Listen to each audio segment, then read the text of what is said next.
The council chamber was always a place of strict order. Every seat was carved into the marble floor in a perfect circle, and every delegate knew their role, their position, and their place in the hierarchy.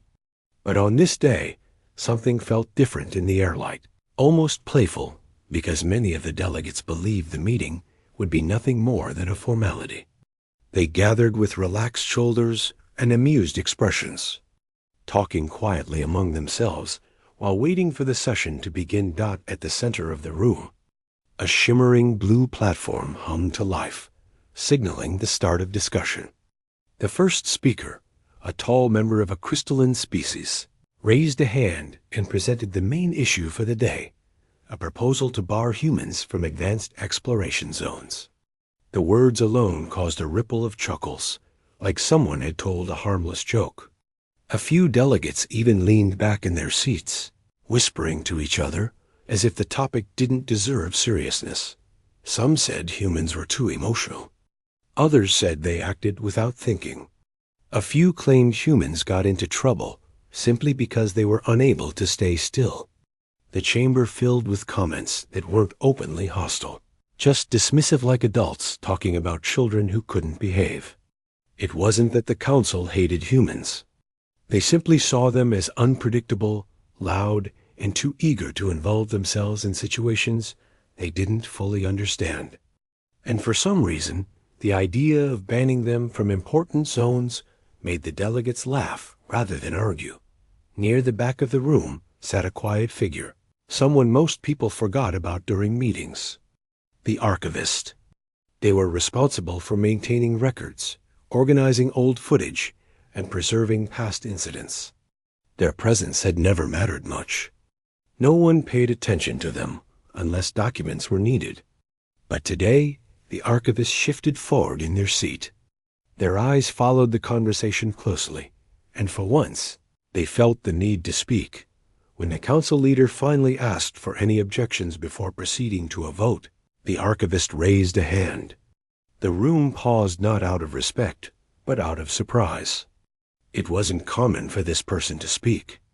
The leader blinked slowly, as though seeing them for the first time in years, and asked what they wanted to say. The archivist spoke in a calm and steady voice. They asked to show a piece of evidence before any decision was finalized. Just a single clip, they said. Something the council might have forgotten. A few delegates laughed again, wondering what kind of evidence a simple archivist could possibly bring to the table. One of them joked loudly that humans had probably caused another mess somewhere, and the archivist was here to prove it. Another chuckled and said they hoped the clip wasn't too long, because there were more important matters to discuss. Still, the leader allowed it.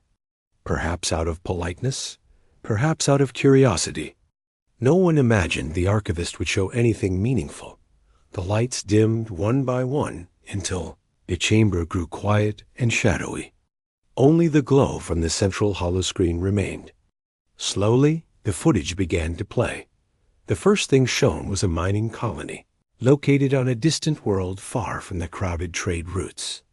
The colony wasn't impressive, just a scattered collection of buildings, dusty paths, and workers moving between heavy machinery. The delegates leaned back again, unimpressed. It seemed like normal daily work, but then the ground in the video shook.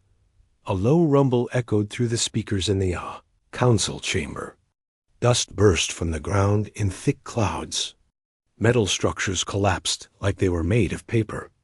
The tremor grew stronger by the second, and the colony workers panicked. They ran for safety, shouting warnings, pointing toward shelters built deep into the rock. The delegates watched quietly, expecting the footage to show nothing more than disaster and chaos. Something that happened far too often in unstable mining zones. Then the camera zoomed in.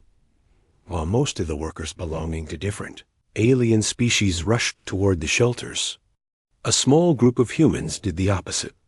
Instead of running away from danger, they ran toward it. They sprinted toward the collapsing structure, where alarms blared and dust filled the air so heavily that visibility was poor.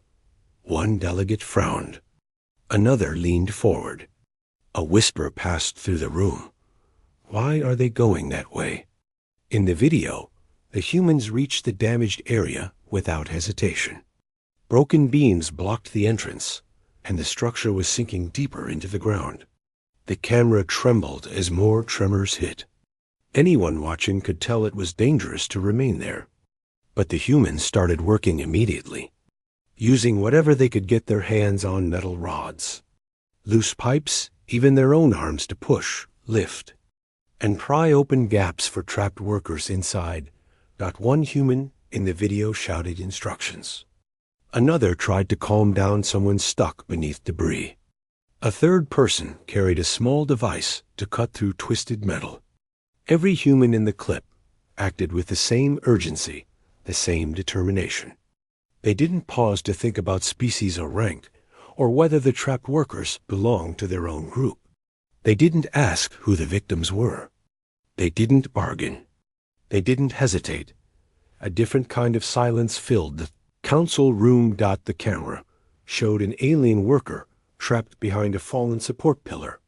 The humans worked together to lift it, straining, slipping, coughing through dust, but refusing to stop. Their hands shook, their shoulders trembled, but they didn't let go. When they finally freed the worker, they guided them back to safety, only to turn around and run back into the collapsing section, because they heard a faint cry deeper inside. Another shockwave hit. The footage shook violently. 2 humans almost fell.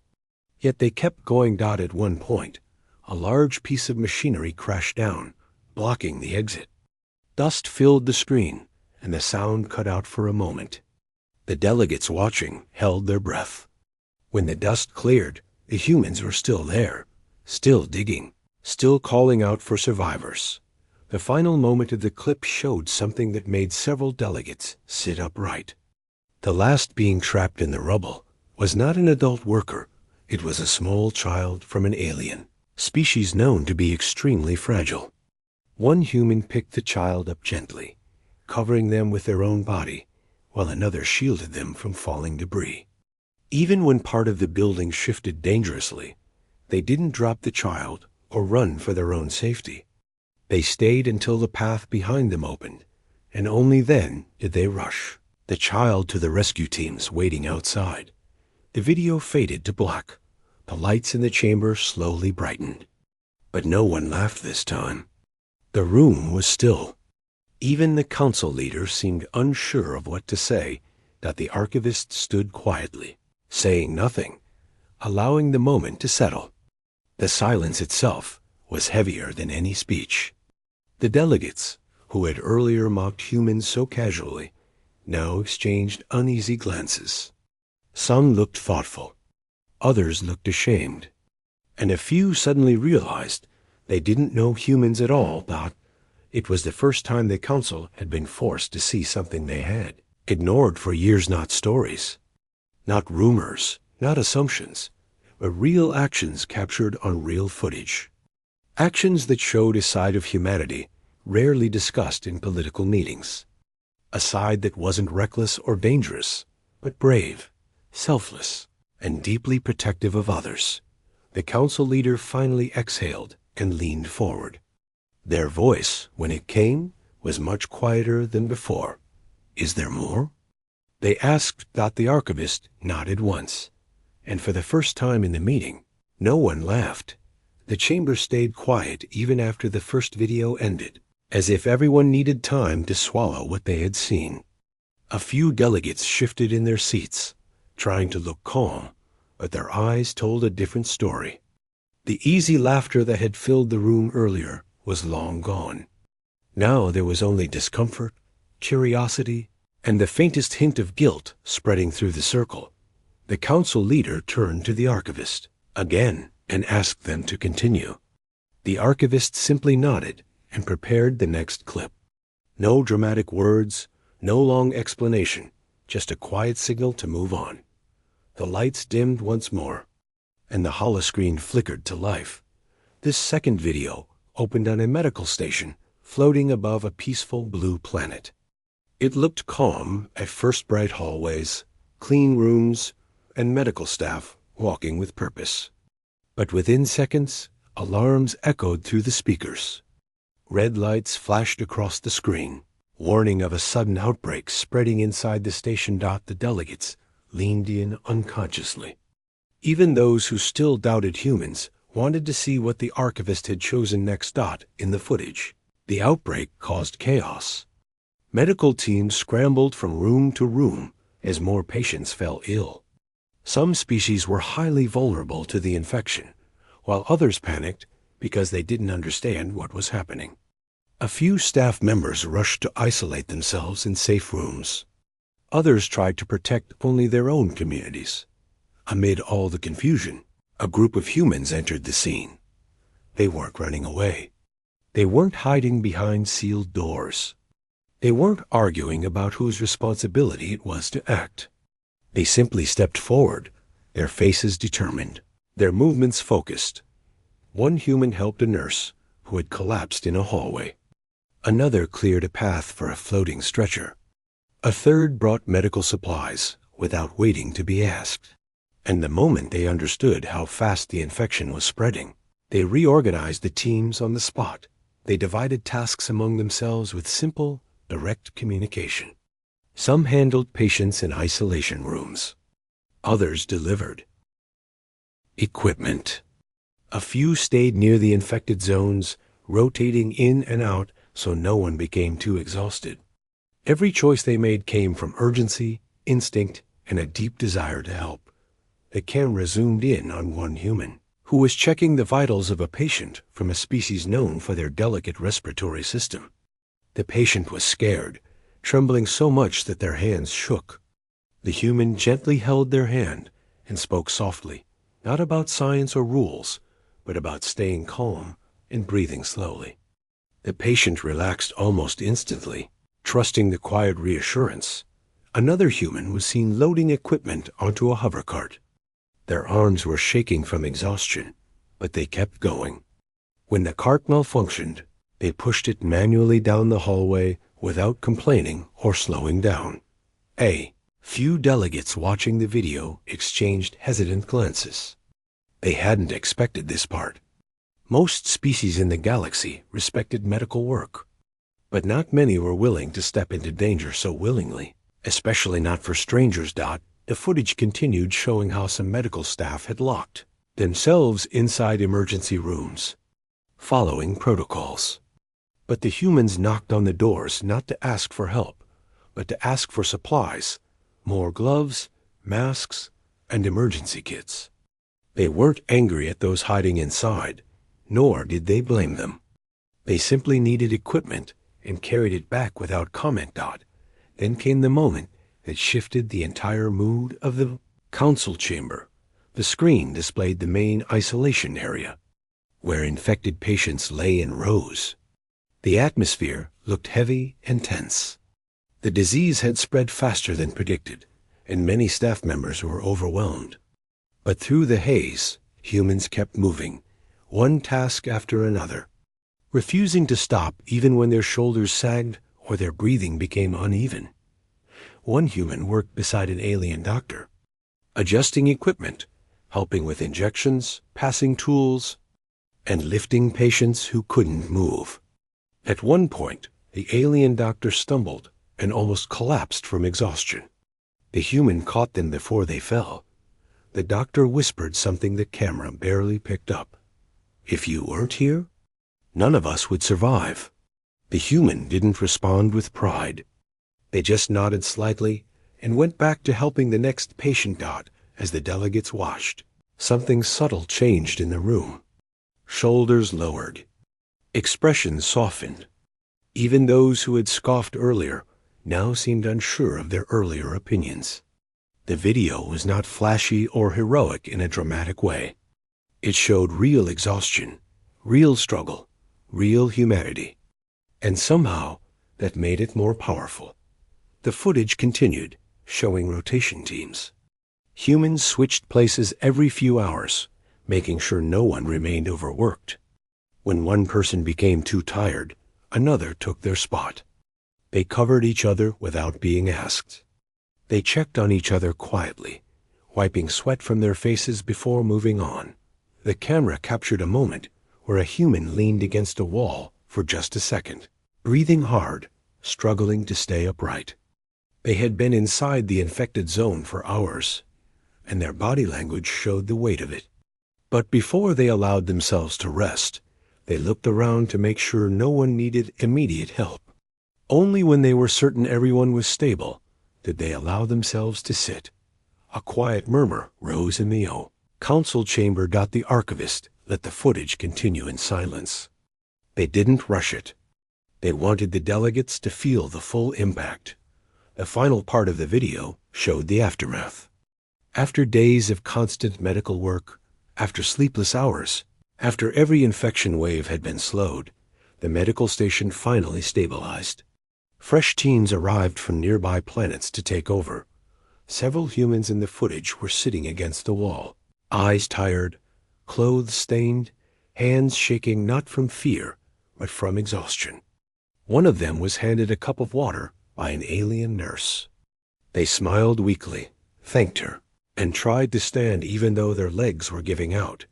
The nurse stopped them, insisting they rest. The human listened, but only for a moment before asking if the critical patients needed anything else. The camera pulled back to show the entire medical team, different species from different backgrounds, all gathered together, supporting each other. In that moment, there were no divisions, no politics, no accusations. Only relief and gratitude. Then the alien doctor from earlier stepped into view and spoke directly to the camera. If the humans had not stepped forward, we would have lost everyone. They put themselves in danger to protect all of us. They never asked for recognition. They acted because help was needed. The video ended. The lights in the council chamber rose slowly. The delegates sat in stunned silence, processing what they had just seen. A few looked down, unable to meet anyone's gaze. Others blinked repeatedly, as if trying to erase the guilt building behind their eyes. Some leaned back, thinking deeply, realizing that their understanding of humans had been shallow and unfair. The council leaders' expression had changed completely. There was no amusement left, only a quiet seriousness.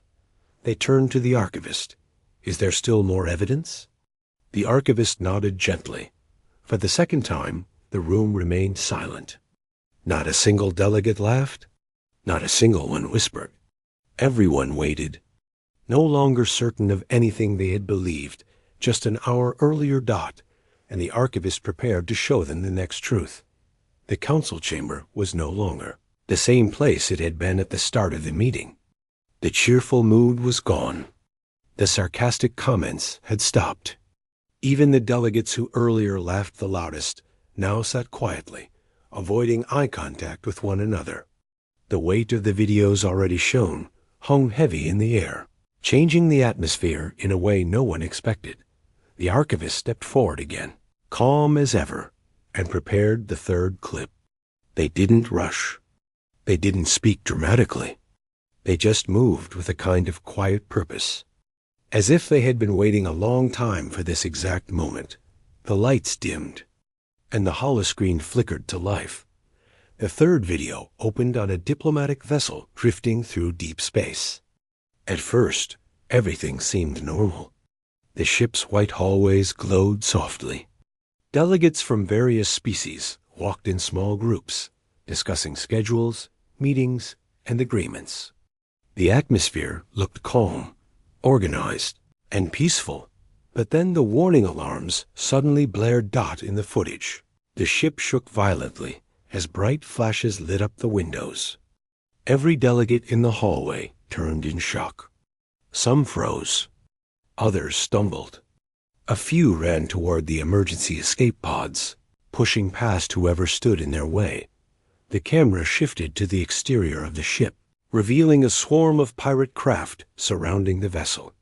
They fired repeatedly, disabling systems and blocking all escape routes. Communication lines were jammed. Power flickered across the ship. Inside the council chamber, the delegates watching the footage shifted uneasily. Pirate attacks were rare but terrifying, and most species avoided them at all costs. The video cut back inside the vessel.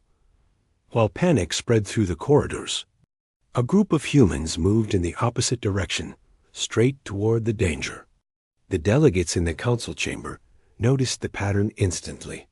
Humans, once again, were running toward the threat instead of away from it. The footage showed a human helping an elderly alien diplomat who had fallen. They lifted them gently, shielded them from the shaking walls, and guided them to a safer area. Another human pulled two frightened passengers into a storage room, pushing crates in front of the door to create a temporary barrier. A third human sprinted toward a damaged section, even though sparks flew from exposed wires. A soft murmur rose across the council chamber in the video. The pirates finally breached the lower deck. They stormed inside, shouting orders and pushing people aside. The vessel's passengers tried to hide, but fear spread too quickly. The pirates weren't trying to destroy the ship.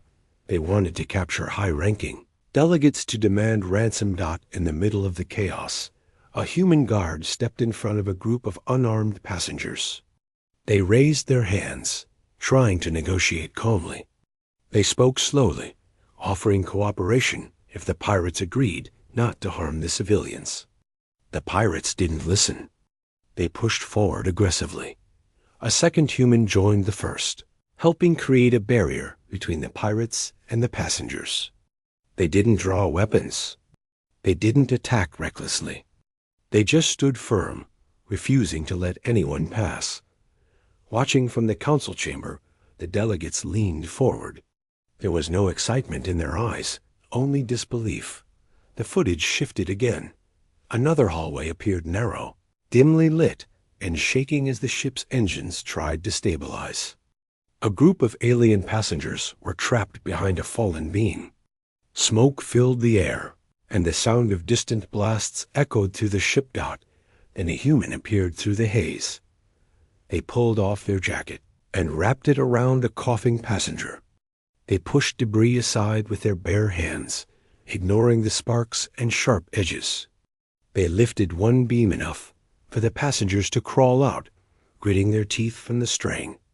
It was slow, dangerous work, but they didn't stop until every trapped individual was free. The council chamber was silent. The archivist didn't pause the video. They let it play. The next scene showed a human in the engineering room. They weren't a trained engineer, but they followed instructions from a panicked crew member over the comms. They reconnected loose cables, restarted secondary power, and rerouted energy to the shields, all while explosions shook the deck. At one point, a pipe burst behind them, spraying smoke and sparks, but they didn't turn back. They stayed, coughing and squinting through the haze, until the shield system flickered back online. Then came the scene that changed the room completely. The footage showed the diplomatic hall, one of the ship's largest rooms, now filled with frightened passengers. Humans had gathered them there for safety. Instead of shouting orders or causing panic, they moved gently among the group, checking on each person. They comforted a young alien who was crying. They reassured an older diplomat who could barely stand. They encouraged everyone to stay low and stay calm. Suddenly, the door burst open. A group of pirates rushed inside. Weapons raised. The passengers shrank back, terrified, but the humans stepped forward. They didn't attack. They didn't scream. They didn't threaten. They simply raised their hands slowly and asked the pirates to wait, to think, to let the passengers go. One human spoke calmly, saying the ship had wounded people, children, and diplomats who had nothing to do with any conflict. The pirates hesitated. The council delegates watching the video stared in disbelief. Pirates were known for cruelty, not mercy. But the humans' calm behavior seemed to unsettle them. The footage zoomed in on the pirate's leader. He looked confused, thrown off by the humans' refusal to fight. In that moment of hesitation, the humans took the chance to guide the passengers behind them.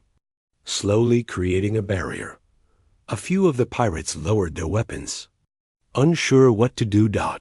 And then the unbelievable happened. The human leading the conversation made an offer to help evacuate the wounded pirates who had been injured during the battle. The pirates froze, shocked. No species ever offered them help. It wasn't a trick. The humans insisted they didn't want anyone to die, not even the attackers. The council chamber stirred with whispers. Some delegates frowned deeply, shaken by what they were witnessing. Others stared at the screen with wide, stunned eyes. The pirates slowly stepped back. The video transitioned to a new angle, showing the humans escorting both passengers and wounded pirates toward an emergency docking gate. They formed two lines, one for civilians, one for injured attackers. No one was left behind. No one was judged. Everyone received help. The final moment of the footage showed the pirate captain, standing on his own damaged ship, staring into the camera. He spoke clearly, his voice filled with disbelief. Humans saved the ones they should have hated. That is why I surrendered. The screen went black. The lights rose slowly. The silence in the council chamber was different now. Heavier, deeper, full of realizations that couldn't be ignored anymore. Some delegates looked shaken. Others looked ashamed. A few rubbed their eyes, as if trying to process what they had seen. No one dared speak first. The archivist remained calm, standing in the center of the room, waiting. Finally, the council leader leaned forward. Their voice was softer than ever before. "How many more clips do you have?" "Only what is necessary," the archivist replied quietly. The leader nodded slowly. No one laughed. No one smirked. No one dismissed humanity. For the first time in the entire meeting, the council looked truly ready to listen. The chamber felt heavier than it had all day. By now, every delegate understood that the meeting was no longer the simple discussion they had expected. The archivist had not raised their voice once, yet their quiet presence carried more weight than any speech given in years. The delegates' earlier confidence had faded. They now waited in silence, some leaning forward, some sitting stiffly, all of them unsure what would come next. When the archivist prepared the fourth video, not a single delegate spoke. No one rolled their eyes. No one joked. Even the council leader watched with a serious expression, hands folded tightly as the lights dimmed again. The screen lit up, revealing a section of space near a worn-down cargo route. The footage began with soft humming from the ship's engines and a calm view of stars drifting by. At first glance, nothing seemed unusual. The delegates exchanged faint glances, wondering where the story would go next. Then the camera angle shifted to show a small shuttle drifting alone, its lights blinking weakly. Communications logs flashed on screen, indicating the ship had been sending distress signals for hours. Most nearby vessels had ignored them, either afraid of traps or simply unwilling to divert from their routes. In this part of space, help wasn't common. Everyone knew the risks, but a human exploration craft responded. The footage showed the human crew discussing their plan. They spoke with steady voices, not panicked or hesitant. One checked medical supplies. Another scanned the shuttle to detect possible life. A third prepared tools in case the ship's airlock was damaged. Everything was done with simple, focused teamwork. The delegates in the council chamber watched quietly. A few of them already expected what humans would do.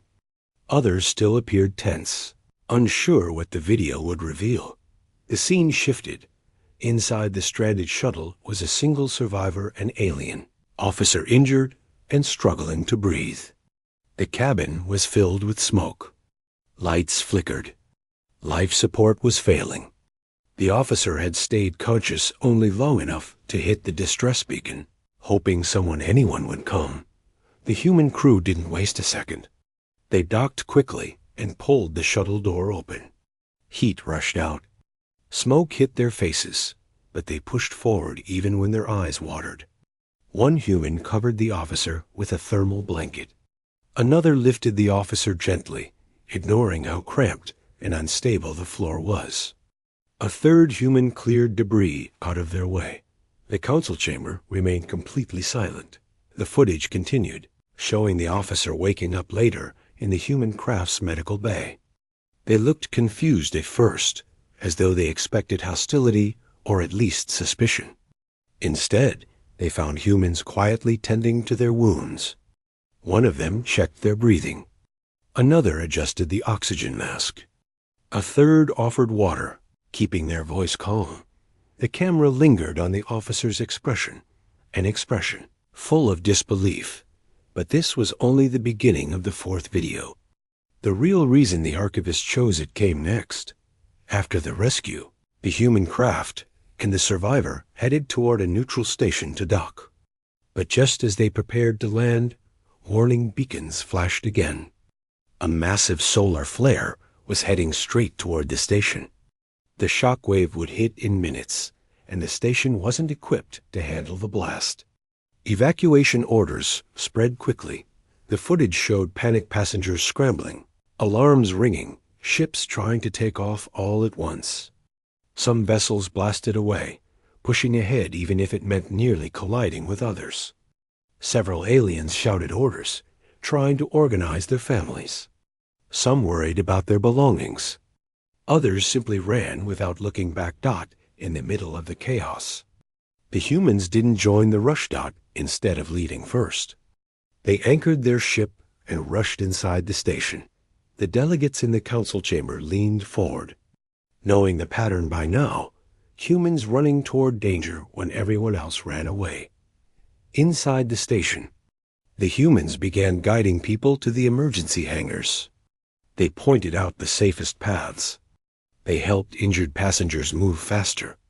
They calmed frightened children and carried those who couldn't walk.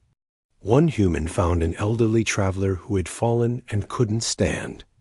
They lifted them on their back and continued running. Even though alarms blared loudly around them, another human sprinted toward a collapsing corridor, even though the ceiling was shaking violently. They reached a stranded group, urging them forward as panels fell behind them. When a piece of metal blocked the exit, the human pushed it aside with all their strength. Ignoring sparks and debris, the council chamber watched all of this in growing silence. Then came the moment that made several delegates cover their mouths in shock. The solar flare hit sooner than expected. A side wing of the station lost power and tilted dangerously. People inside screamed as lights flickered and gravity shifted. Some slipped. Others held onto walls for balance. A few were too stunned to move. The humans reacted instantly. One of them dashed into the unstable wing. They grabbed 2 passengers and pulled them toward the exit. Another human dropped to their knees to keep a terrified traveler from sliding toward a broken railing. A third human braced themselves under a fallen beam, holding it up long enough for the last few passengers to crawl out. Their muscles shook. The beam trembled. The humans' legs nearly buckled, but they didn't let go until everyone was safe. The delegates stared, stunned. One of them whispered something under their breath, but the sound was too soft to hear. The footage continued, showing the station breaking apart in sections. The remaining people scrambled toward ships, and the human crew guided them into escape shuttles, even when it meant giving up their own spots. One human stayed behind to stabilize the shuttle bay doors. Another remained in the control room, manually adjusting power levels to keep the emergency lights on just a little longer. And when a final group rushed in, breathless and terrified, the humans directed them to the last shuttle. The last moments of the footage showed a human standing in the doorway of the station, watching that final shuttle escape. Flames flashed behind them. Panels shook loose. Smoke filled the air. But they waited until the very last second before diving into their own craft. The screen faded to black. The lights in the council chamber rose slowly, revealing the delegates' faces. Some stared at the floor. Others looked distant, deep in thought. A few blinked hard, as if the footage had struck something hidden inside them. The archivist did not speak. They didn't need to. The footage had spoken for itself. Humans choosing to protect strangers who had offered them nothing. Humans risking their lives without hesitation. Humans refusing to abandon anyone, even when the clock was running out. After a long moment, the council leader exhaled shakily. "How much more have we ignored?" they finally asked, their voice softer than it had been at any point that day. The archivist looked up, meeting their eyes. "Enough to change everything," they replied, and the entire council knew they were right. The council chamber felt strangely quiet after the long argument that had taken place earlier, even though most of the representatives had left for their private rooms. The air still carried the tension of everything that had been said. It was the kind of silence that didn't feel peaceful. It felt heavy. It felt like something was about to change for everyone, even those who didn't yet understand how serious the situation had become. The human delegate walked slowly along the curved walkway that overlooked the lower hall. He needed a moment to breathe, to let the excitement and the frustration settle inside him. He was grateful that no one was around to judge the fact that his hands were still slightly shaking. He had tried to keep a calm face in front of the council, but the truth was that every second in that chamber felt like holding his breath underwater. Some of the council members still treated humans like an unpredictable experiment. Some believed humans were a danger, and some simply enjoyed looking down on anyone who didn't fit their strict idea of what a worthy species should be. But he also remembered the moment the video had played, the moment the entire chamber had gone silent. For once, the laughter had stopped. For once, the council had no jokes to throw, no sarcastic comments to spit out. Even those who disliked humans had looked shocked. He could still see their expressions clearly. Surprise, confusion, uncertainty, and something new, fear. He didn't enjoy the fear, but he understood it. The video had shown exactly what humanity had kept hidden, the event that had changed everything back on Earth, the signal that came from deep space, the enormous structure that had appeared outside the solar system, silent, unresponsive, and impossible to identify, and the final broadcast from the survey ship that had approached it. A broadcast filled with static, alarms, and a single sentence before the ship vanished. "It's not a ship. It's watching." The council had never seen that recording before. Humans had kept it private for years, not because they wanted power, but because they didn't want to cause panic. But after the way some council members mocked and insulted their warning earlier, the human delegate realized he had no choice. If the council didn't understand the truth, they would make mistakes that could put everyone at risk. He leaned his back against the glass railing and closed his eyes. He thought about the old days, before humans joined the council. Back then, most people on Earth didn't even believe aliens existed. They were busy with their own problems, trying to survive, trying to grow, trying to take care of their families. And yet, even with all their chaos and flaws, humans had managed to rise from their struggles and build something meaningful. They had reached space. They had built faster-than-light drives. They had created unity where there used to be division. But in every council meeting, there was always someone ready to dismiss human progress. Someone ready to pretend humans had no place among them. Today had been one of those days until the video changed everything. Footsteps echoed down the walkway. The human delegate opened his eyes and turned slightly. It was one of the senior representatives, a tall figure with deep gray markings on his cheeks, showing his age and rank. The representative walked toward him slowly, not with the same prideful posture he had earlier in the chamber. This time he seemed calmer, almost hesitant. "There you are," the representative said quietly. "I was told you stepped out after the meeting." The human nodded. "I needed some air. I understand." The representative glanced around at the empty hall. Today was unexpected. That's one word for it, the human replied. The representative stepped closer, his voice lowering. What we saw in the recording, is it truly authentic? Yes, it happened 8 years ago, and you kept this from us. The human didn't try to defend himself immediately. He knew the representative wasn't attacking him this time. The tone was different, softer, curious. People on Earth were scared, the human said. We didn't know what that thing was. We still don't. We only knew it wasn't from any species in the council. And it wasn't friendly or hostile. It just watched. Then it left. The representative looked troubled. You should have told us. We would have, the human said gently, if you trusted us enough to listen. The representative lowered his gaze, and that alone shocked the human. The old man was known for being stubborn and unchanging, almost impossible to challenge. But now he looked tired.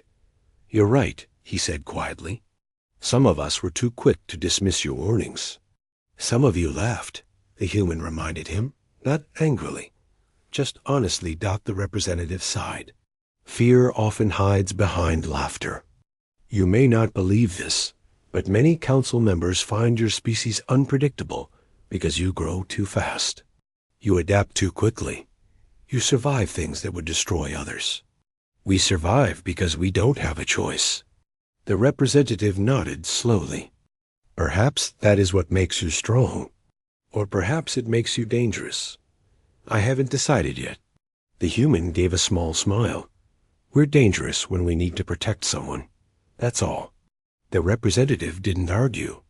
Instead, he turned and looked out over the lower hall, where large holographic displays still flickered as they reset for the next session.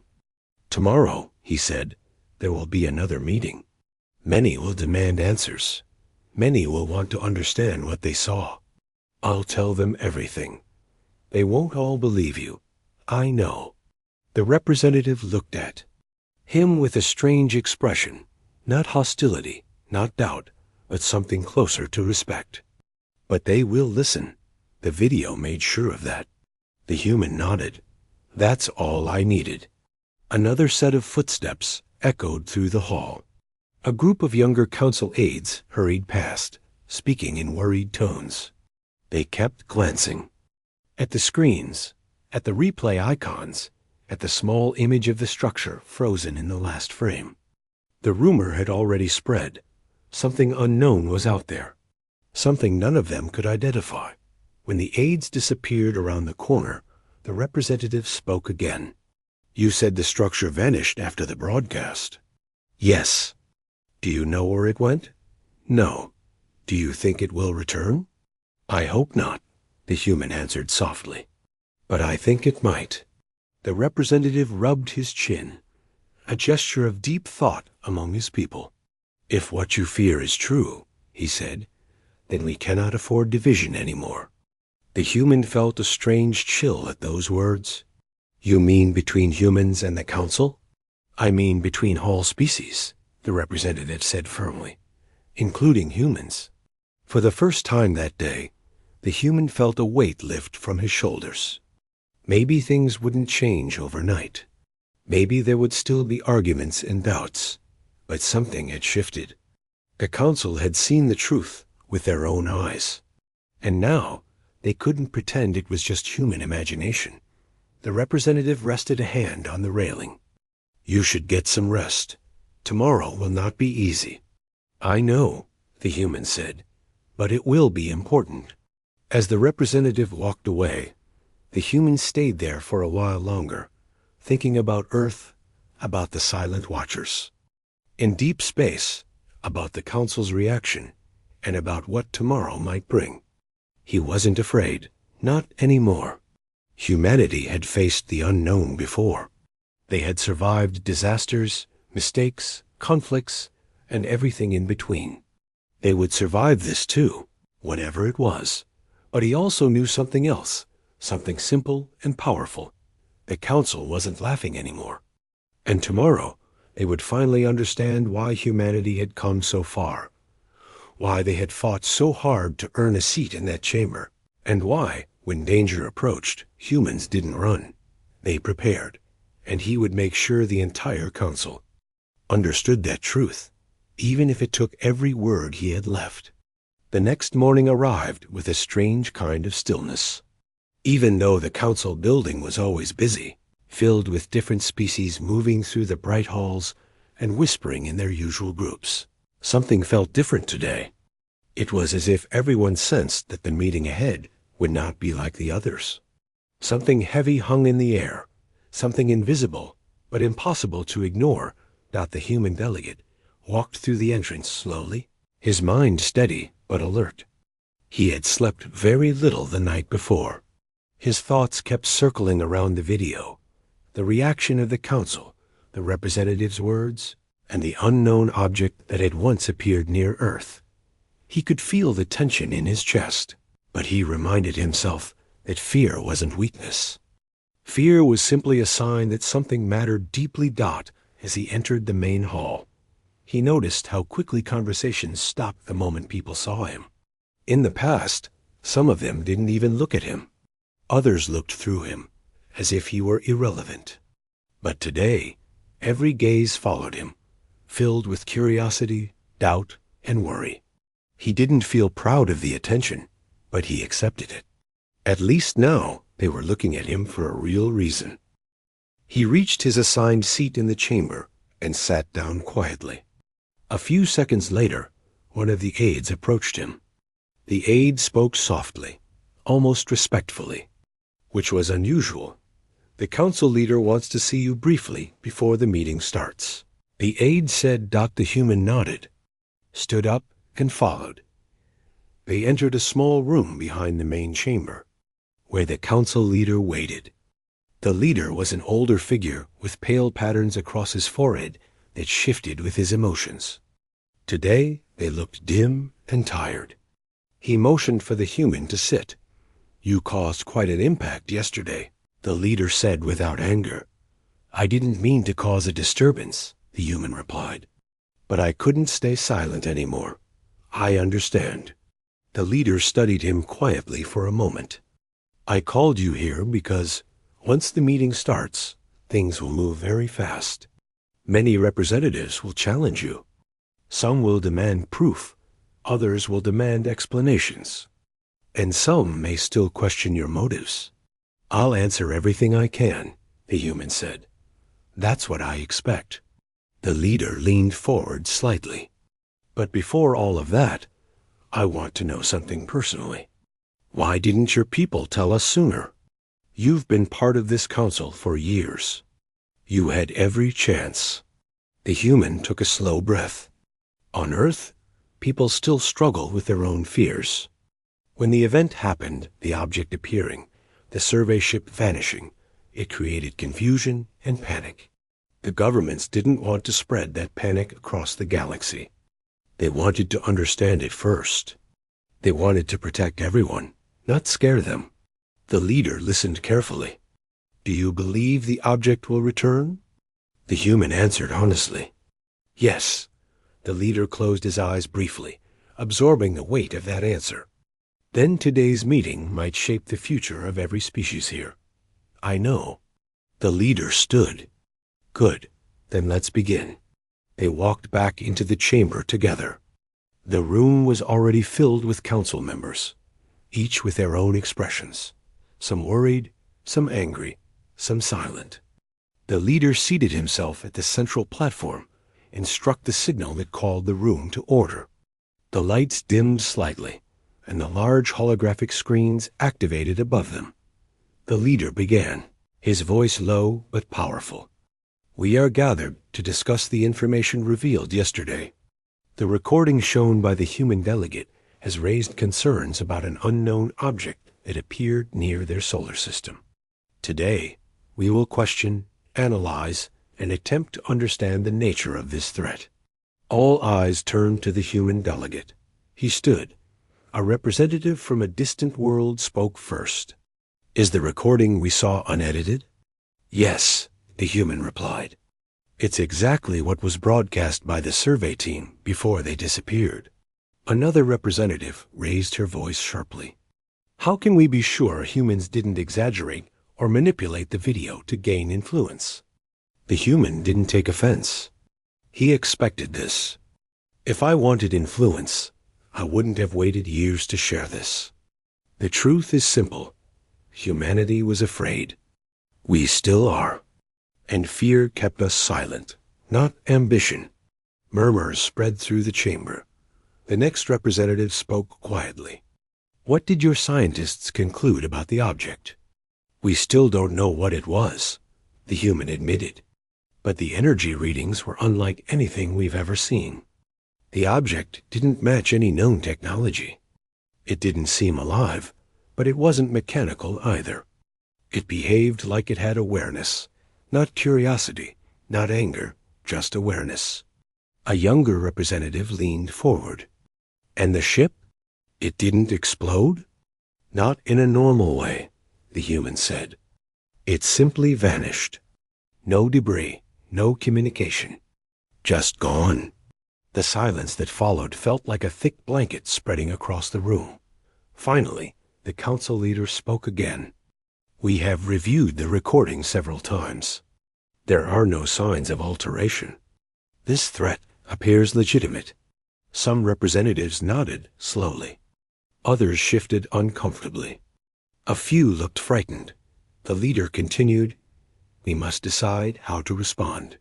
One of the more aggressive members spoke loudly. We should prepare defenses.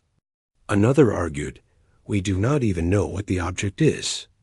Attacking or preparing for war could make things worse. A third voice added, If this threat affects humans, it might affect all of us. We cannot ignore it. The arguments grew louder.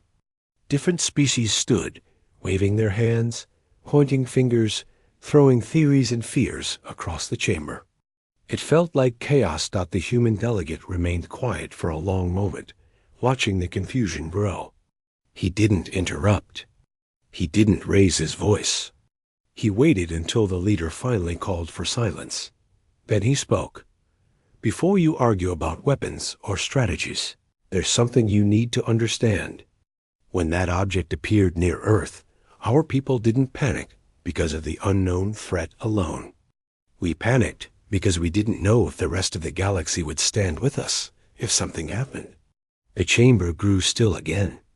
Not silent still, as if every mind paused at the same time. We joined this council because we believed in unity. We believed we could help, and we believed others would help us. But yesterday, before the video played, many of you laughed at our warning. Many of you treated our fear like it was a joke. Some representatives lowered their heads. We can face danger, the human continued. We can survive crisis. But we cannot survive it alone. Not this one.